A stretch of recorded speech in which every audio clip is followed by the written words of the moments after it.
تو تھوڑا سا بڑا بن کے دیکھیے، اس وقت پنجاب کی وزارت آپ کے پاس ہے، حکومت ہے آپ کے پاس، تو مجھے تو یہ کرمنل نیگلیجنس جسے وہ کہتے ہیں نا، مجرمانہ غفلت، اس زمرے میں آتا ہے، کیونکہ اٹ ٹک سم 3-4 hours جس میں وہ نعرے بازی ہو رہی تھی، وکلا اکٹھے ہو رہے تھے، انہوں نے اکٹھا گینگ اپ کیا، پھر وہ ہاسپٹل کی طرف موو کیے ہیں، وہ رپورٹر ہمارے خبریں دے رہے تھے، اور اس دوران میں پولیس کو بڑا ایکٹیولی آ کے اس جگہ کو سیکیور کرنا چاہیے تھا، جو نہیں کیا. تو ہیڈ مسٹ رول اس کے چھوٹی اس سے بات ہو نہیں سکتی. میں اس میں ایک چیز آپ کے سامنے رکھ دوں کہ ایجنسیز کی، اسپیشل برانچ کی، پولیس کی رپورٹ تو یہ تھی کہ چیزیں سارٹ آؤٹ ہو گئیں ایمیکیبلی، بڑی مشکل سے 1.5-2 ماہ کی جانا نیگوسیشن کے بعد، آربیٹریشن کے بعد، اور آج انہوں نے وہاں پہ اپنا اعلان کرنا تھا وکلاء نے کہ ٹھیک ہے جی اٹس اوکے، ڈاکٹرز کے ساتھ ایشو سارٹ آؤٹ ہو گیا، اور اس انداز سے ڈاکٹرز آ کے ہمارے بار روم میں آ کے معافی مانگیں گے. اصل میں پولیس انتظامیہ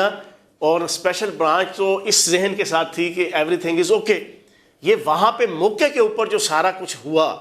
اور جو مخالف گروپ جس نے الیکشن لڑنا تھا بار کینٹ کے خلاف، انہوں نے جو نیگیٹیوٹی کی اور پھر مل کے انہوں نے سارا کچھ کیا، بنیادی ایشو وہ بنا ہے. اور گھنٹے ایک کا جو سارا سلسلہ ہوا، اس میں پولیس نے ایک موقع پہ جب میں نے ہوم ڈپارٹمنٹ جو ہے نا اس وقت